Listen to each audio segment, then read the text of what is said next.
سبحان الله وبحمده سبحان الله العظيم. وقلنا كذلك في قوله تعالى ولا تأكلوا مما لم يذكر اسم الله عليه. عام بارے کی خبر کی کہ عام غیر مخصوص البعض کہ تخصیص پکې نه وي شوی. اخو چونکې په ټولو افرادو محمولي، افراد ډېری په کلو افرادو محمولي، نو دغه عام قطعي العمل ده، په ټولو افرادو به عمل کوي. دې متعلق دا بل مثال ذکر کړي ولا تاكلوا مما لم يذكر اسم الله عليه. تاسو مخرو هغه ذبیحه لم يذكر اسم الله عليه چې الله نام پې نه یاد شوی.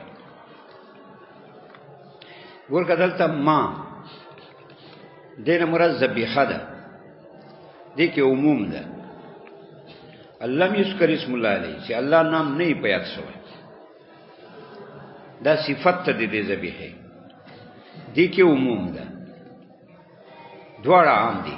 ما ذبیحه ده عامه ده، لم يذكر اسم الله علیه چې الله نام نه یاد شوی دا عام ده. امام مالک صاحب فرمایي چې دینه مراد دا ده چې الله نام نه یاد شوی، یعنی هم نسیان ته دا شامل ده چې ویر دی وي، هم عمد ته شامل ده، ټول افراد ته دا شامل ده. لہذا امام مالک صاحب مذهب دې کې دا شو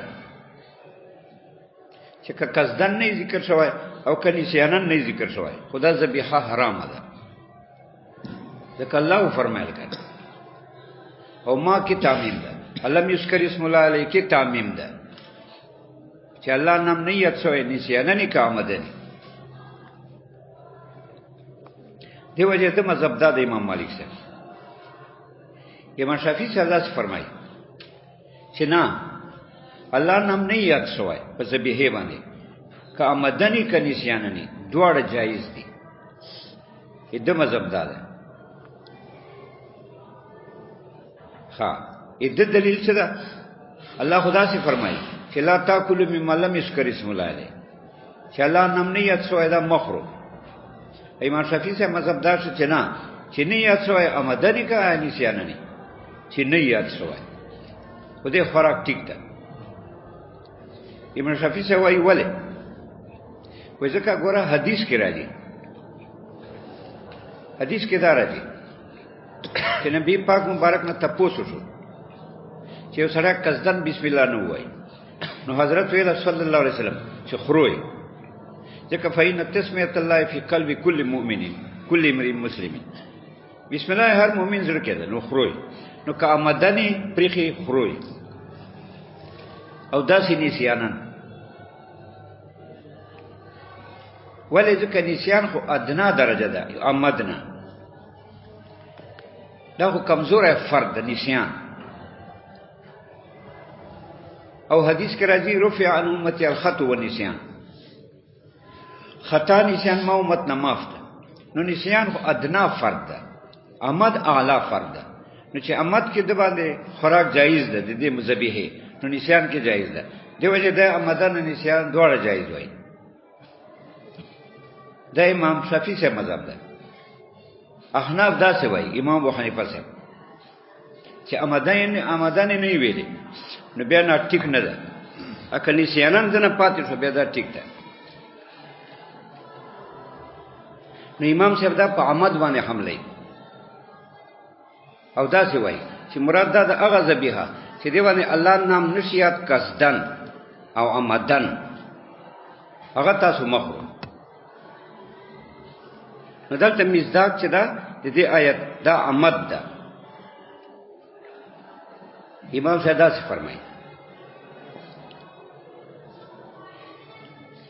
او دلیل دا څه وایي چې ټیک ته حدیث کې خو راغلي دي چې تاسو مخرو مذبوحه چې هغه باندې بسم الله نه ذکر شوی آمدن، خدا خو حدیث ته کنه خبر واحد ده، خبر واحد ظنی ده،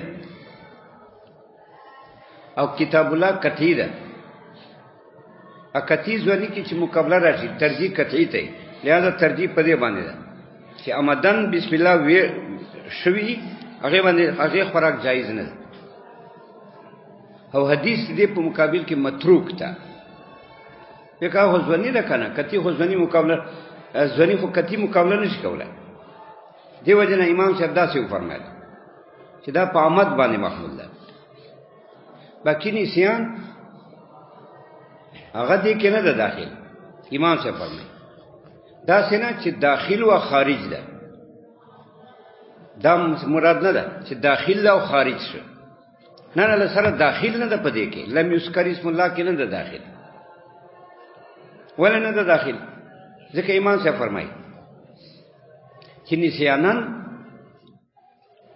یو مسلمان د ناسی ده، خبره ویره ده، ویره ده.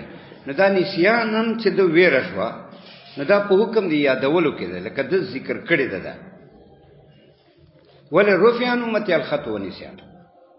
نو دا نسیانن چې د ویره شوه دا په حکم دی ذکر کې ده، بنا په دې حدیث باندې چې رفع عن امتی الخطأ و نسیان دا مرفوع ده امام امت نه. نو دا نسیانن بسم الله نه ویل، دا داسې ده چې د ویلې ده، دا د ذکر کړی ده. نو نسیانن په حکم د ذکر کې شو دې حدیث رواجه نه، چې کله دا په حکم د ذکر کې شو نو نسیانن ترک دا په دې کې نه ده داخل. لم یذکر اسم الله کې دا نه ده داخل، لسره داخل نه ده، فرد دی نه ده. یو وجه. دوم وجه دا ده چې ګور الله فرمایي مما لم یذکر، داسې نه وایي چې لم یتذکر. لم یتذکر معنی ویره، نسیان چې یاد نه. لم یذکر ویل دي، لم یتذکر نه دی ویلي. نو لم یذکر چې ویل دي دا په عمد باندې محمول ده، ځکه نسیان ته خو تذکر وایي. لم یتذکر دلته لم یذکر ده. نو دې دا معنا ده، دې معنا مطابقی ده چې قصدن نه ویلي، هغه تاسو مخرو ده معنا مطابقی ده. د لم یذکر نسیان دې فرد نه دل سره، هغه خو لم یتذکر استعمالېږي، لم یذکر خو نه پکې استعمالېږي. نو نسیان پکې داخل نه ده. دا سره چې داخل و مونږ خارج کړ، خارج کړه مونږ نه دل سره داخل نه ده. لہذا دې لم یذکر اسم الله معنا مطابقی دغه ده چې آمدن نه ویلې. دا امام صاحب ویل. حدیث کې دا راځي چې نبی پاک صلی الله علیه وسلم نه تپوسو شو هغه انسان چې آمدن بسم الله نه ویل، نو حضرت ویل کلو فإن تسمية الله في قلب كل امرئ مسلم. دا ام المؤمنین نه روایت ده. او دارنګه حضرت دا ام المؤمنین نه روایت ده. ادارنګ بل یو ام المؤمنین هم روایت ده، هغه هم په دې دلیل ده چې تاسو دا خورو. مؤمن سره کل ذبیحه المسلم، هر ذبیحه مسلمان دا جائز ده، سما او لم یسمع. که بسم الله ویلی یا که نه ویلی، هغه هم د دې تایید ده چې ویلی ده یا نه ده ویلی. یا دا حدیث ده او دا د آیت مقابله نشي کولای، نو دا متروک العمل ده. ځکه ویل انه یوجب حرمت متروک تسمیه عامده. دا آیت څه ده؟ دا واجبې حرمت متروک تسمیه، حرامواله دی یغه مذبوحه ترک علی تسمیه، متروک پر ترک چې دی باندې پرې خو دل شوی د بسم الله آمدن. دا مصداق ده د لم یذکر. دو وجونه، یو هغه وجه چې موږ مخکې ویل چې نسیان دا د لم یذکر فرد نه ده، اکه لم یتذکر استعمالېږي چې یاد نه، لم یذکر نه استعمالېږي. نو دا په آمد باندې محمول ده مطابقتن. بل دا ده کنه چې نسیانن دا په حکم دی ویلو کې ده چې د ویلې ده، ځکه رفع عن امتی الخطأ و نسیان. نو دا ذاکر ده نه چې دا تارک ده، د بسم الله نه ده پرېښې. لہذا دا په آمد باندې محمول شو. وجاء فی الخبر، اوس دې معارض ذکر کړي چې ګوره حدیث کې دا راځي. امام شافعي صاحب دلیل هم دا ده، امام مالک صاحب دلیل هم دا ده. جاء فی الخبر انه سئل عن متروک کی تسمیه عامدن، تپوسو شو نبی مبارک نه دا هغه چانه چې هغه بسم الله پرخي قصدن فقال حضرت ویلا کلو خروي فإن تسمية الله تعالی فی قلب كل امرئ مسلم بسم الله چې دا مبارکه دا په زړه د هر مؤمن مسلمان کې ده خلاصه دا حدیث خدا حدیث دې په مقابل کې متروک ده او دغه دې سوال کوي چې ولې حدیث ترک کوي احناف په دواړه جمع کنه په دواړو عمل وکړه چې په دواړو عمل راشي دا بهتر ده دینه چې ته حدیث پرې دی دا وی لم يمكن التوفيق بينهما دې جمع ممکن نه ده ویلا لازم شي اجتماع نه کیږي ځکه قران دا څه فرمایل مخره هغه مذبوحه چې الله نام نه یاد شوی یوز کړی ویل دي نه یاد شوی قصدن او حدیث مبارک ویلا چې خرو هغه مذبوحه چې الله نام نه یاد شوی قصدن نو یو نفي کوي بل اثبات کوي ا موضوع یو ده ا محمول یو نفي ده یو اثبات ده موضوع یو ده یو محمول نفي ده ثابت ده یوه موضوع ده دا نکیزان دي چې موضوع وایي ایو محمولی اختلاف په ایجاب سل کې وي په دې ته نکیزان وایي کنه لکه زید قائم زید ليس بقائم فلم يمكن التوفيق بينهما دې منځ کې موافقت نشي راتلای و الا لازم شي اجتماع نکیزان اوس اجتماع نکیزان حکم خو سکوت ته مترید اعتراض کوي او ساکت پکار دي جواب دا چې سکوت پسه ده چې یو نکیز په بل باندې راجح نه وي عدالت دا یو نکیز راجح ته په بل ځکه یو آیت ته د قران عام ده غیر مخصوص الباز ده کتی ده او حدیث مبارک ځنی ده نو نکیزان خودي خو یو نکیز لره ترجیح ده په بل ځکه موږ په آیات باندې عمل کو په حدیث مبارک عمل نه فلم يمكن التوفيق بينهما لانه لو ثبت الهل بتركها عامدا لثبت الهل بتركها ناسيا دفع دې سوال کوي چې ګوره قران دا څه فرمایي چې لا تاکلوا مما لم يذكر اسم الله چې الله نام نه یاد شوی قصدن دا مخرو او حدیث مبارک دا څه وایي څه وایي حدیث چې قصدن یو سره قصدن بسم الله نو وایي دې حکم څه ده نو حضور فرمایل چې دې حکم دا چې قصدن نه ویل نو خروي او سره لازم دا چې کنيسيانه نه ویل بیا مخرو ځکه حدیث کې خدا سره لګنه چې کامدن نه ویل بیا خرو نو دې سره دا لازم شه چې کنيسيانه نه ویل بیا مخرو دا هونه کیزان نه دي ځکه قران کې دارله چې مخرو چې نیت سوې نام دی الله قصدن هغه معنا هم قص کړی دا لم یذکر اسم الله او حدیث کې دارله چې نسیاننی بیا مخرو نو دلته دارله چې قصدنی مخرو دلته دارله چې نسیاننی مخرو نو دې کې څه تعارض ده دا هونه کیزان نه دي نکیزان خودی ته وایي چې یو موضوعي ایو محمولی ادوانو من کې اختلافي په ایجاب سلب کې دلته وایي یو موضوعي او محمول نشه ځکه دا نه چې لا تاکلوا مما لم يذكر اسم الله قصدن خدا مطلب ځکه چې قصدن آمدن دا مخرو حدیث مبارک کې دا راځي چې آمدن پرخي اخو خرو او دې سره دا لازم شه چې نسیانه پرخي بیا مخرو نو دا مطلب څه کنه چې نسیانه پرخي بیا مخرو او دلته دار قرآن کې چې قصدن پرخي بیا مخرو خو دواړه صلیبي دي ا موضوعي ونه ده الته دار چې قصدن پرخي بیا مخرو هدي کې دار چې نسیانه پرخي بیا مخرو اچھا مدني بیا خرو حدیث کې دار نو موضوعي ونه ده محمول یونه ده الته مدن خبره ده دلته نسیان خبره ده دی ویننا لانه لو ثبت الهل بتركها عمدن لثبت الهل بتركها ناسيا حدیث باره کې دا مسله چې حدیث کې دا ثابت شو چې عمدن خرو حلال ده نو چې عمدن حلال ده نو نسیان خو خود حلال ده چې عمدن حلال ده خو نسیانان خو په طریقې اوله حلاله ده.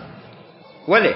ځکه آمد فرد اعلی ده، نسیان فرد ناقص ده. نو چې فرد اعلی سره حرمت نه راځي، نو نسیان خو فرد ادنا ده، نو ادنا سره په طریقې اوله حرمت نه راځي. نو حدیث مطلب دا چې قصدن پرخي هم خرو، اکه نسیانن هم خرو، داراله خوره. قرآن کې داراله چې لا تاکلوا مما لم یذکر الله، چې چا قصدن پرخي ما یخرو. نو التراله چې قصدن پرخي ما یخرو، حدیث کې داراله چې کامدن پرخي هم خرو، اکه نسیانن پرخي هم خرو. نو لازم چې اجتماع نه کیږي، ځکه ته آمد باندې کې دا شو چې ما یخرو، حضرت آمد باندې کې دا شو چې خروي. نسیان په حکم دی آمد کې ده، ځکه آمد اعلی درجه ده، نسیان ادنا درجه ده. نو چې هیڅ په آمد مرتب شو، نو په نسیان خو په طریقې اوله مرتبي، آمد خو اوچته درجه ده، نسیان خو فرض ادنا ده. چې اعلی له وجه حرمت نه راځي، نو ادنا له وجه په طریقې اوله حرمت نه راځي. یعنی لو ثبت الهیل بترکیا، کهیل ثابت شي په ترک تسمیه عمدن، لثبت الهیل بترکیا به حلال والا ثابت په ترک تسمیه ناسیان ایزن، ناسیان به هم ثابتي. فحينئذ يرتفع حكم الكتاب، فحينئذ يرتفع حكم الكتاب. دا جواب دی اعتراض ده. اعتراض دا ده، معترض اعتراض کوي چې ګوره آیات چې ده مما لم یذکر اسم الله، دین ناسخ خاص، لا تاکلوا مما لم یذکر اسم الله. مخرو چې چا قصدن بسم الله نه ویلې په امزوهی باندې دا مخرو ناسی ته نه خاص ده، ان ناسی دې نه وتلای ده. نو چې ناسی وته، نو دا خو عام مخصوص الباس شو. چې ناسی وته عام مخصوص الباس شو.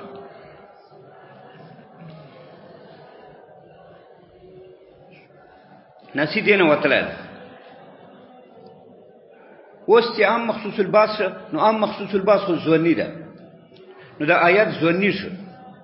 ولی ناسی ته نه وته کنه، لم یذکر اسم الله آمد باندې محمول، ناسی ته نه وته، ناسی نه د پکې داخل.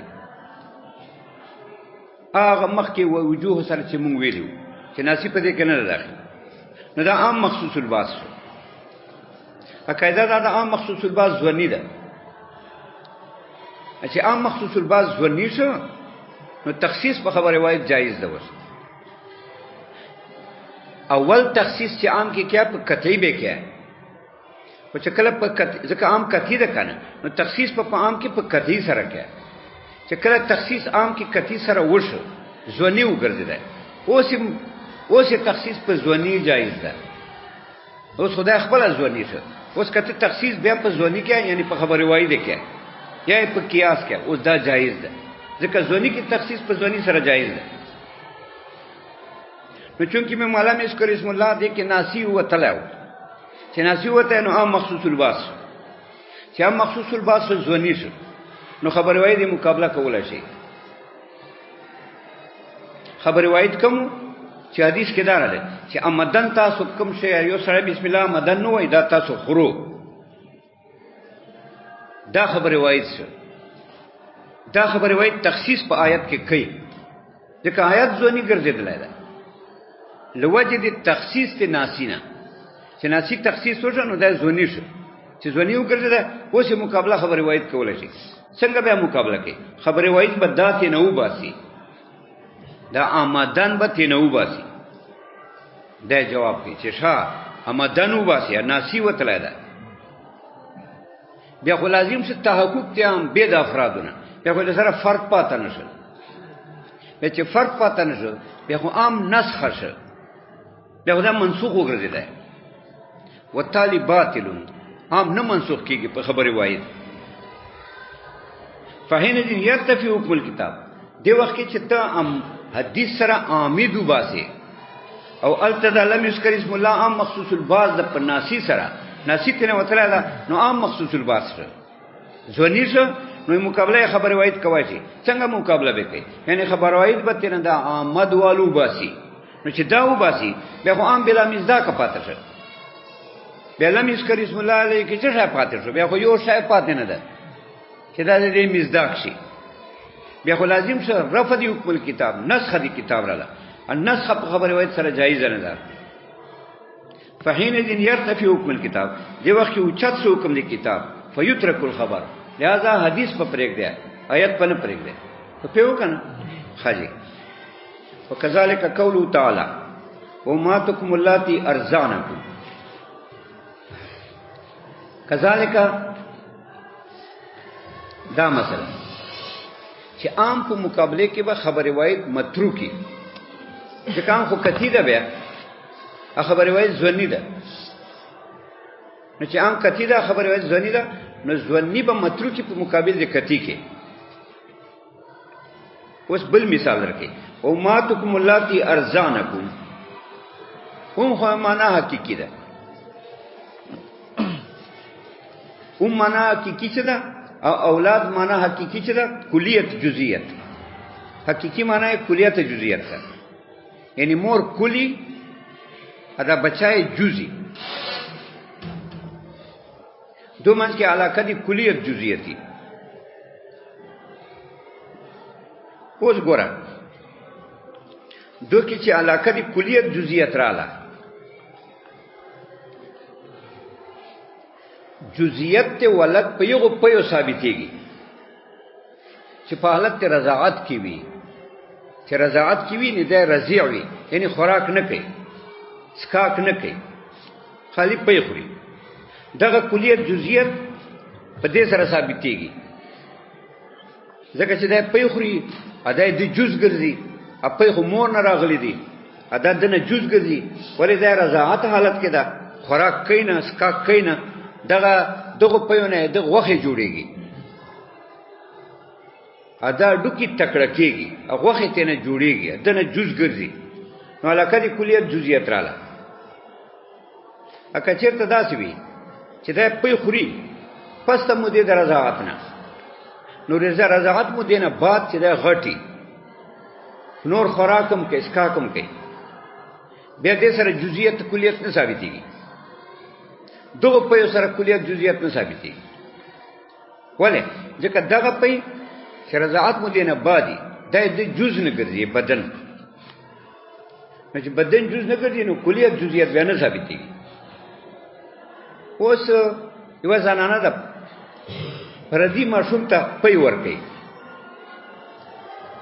نو دا زنانه کول ده د جز ده، خو دا جز ده په مودې د رضاعت کې. کله په مودې د رضاعت کې پي ورکوي بیا کلیت جزئیت ټیک ده. مور کول ده ادا پي جز دي، ادا الته هلک نه جز کېږي، ځکه مودې د رضاعت ته هغه نه غوخه جوړيږي. چې رضاعت مودې نه بعد بیا غوخه ته نه جوړيږي، بیا دا فضله ګرځي، بیا ته نه غوخه نه جوړيږي، نه اصلي اجزا ته نه بیا نه جوړيږي. زائد اجزا کې ده ان زائد غوخه یو اصلي غوخه چې هغه سره کېوامي، یعنی هغه سره وجود الانسان متاکد کی، دا اصلي غوخه ده، اصلي اډو کی. ایو زائد غوخه نو چې مودې د رضاعت نه بعدي بیا نه زائد غوخه جوړيږي. اصلي غوخه چې هغه نه انسان مرکب ده، دا ته نه جوړيږي. نو کلیت جزئیت پس ثابتېږي چې دا پي ورکی په مودې د رضاعت کې، نو چې په مودې د رضاعت کې پي ورکی نو دا پي به د جز شي، ادنه به د غوخه جوړيږي، اصلي غوخه جوړيږي، ډېر وجه نه به دا کله جز ګرځي. اوس الله دا څه فرمایي چې هغه مایندې تاسو ارزانکم چې تاسو ته رضاعت کې نه پي درکړي، دا تاسو مایندې دي، تاسو اولادو دا په تاسو باندې حرام دي. د سره علاقه دی نکاح منځ کې فاسده ده، دغه علاقه دی نکاح نه جوړيږي. چې دا بچای مثلا نری نو دا مور نشي په نکاح کولای، لوجه د علاقه د رضاعت نه، لوجه د علاقه د ابوت، لوجه د علاقه د امویت بنوت نه، لوجه د علاقه د کلیت جزئیت نه، دا نشي په نکاح کېدای. دوه منځ کې نکاح فاسد ده او دا باطل. اوس دا خو رب سبحانه فرمایل. اوس دغه آیت چې د امهاتکم اللاتي ارضعنکم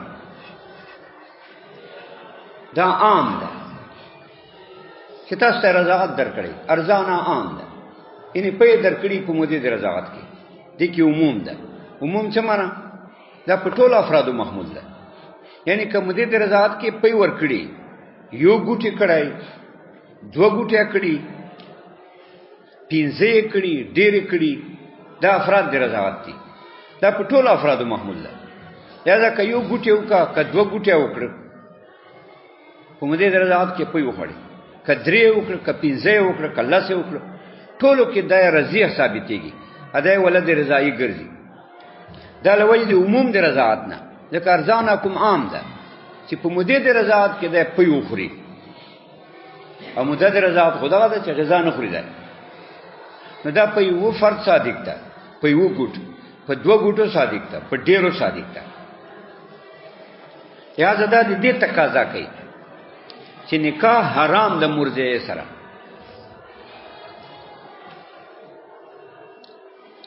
مطلقاً دا عموم لوجنه الته حدیث کې راځي چې لا تحرم المسة ولا المستان ولا الاملاجة ولا الاملاجتان حدیث کې دا راځي دا د ام المؤمنین حدیث ده لا تحرم المسة ولا المستان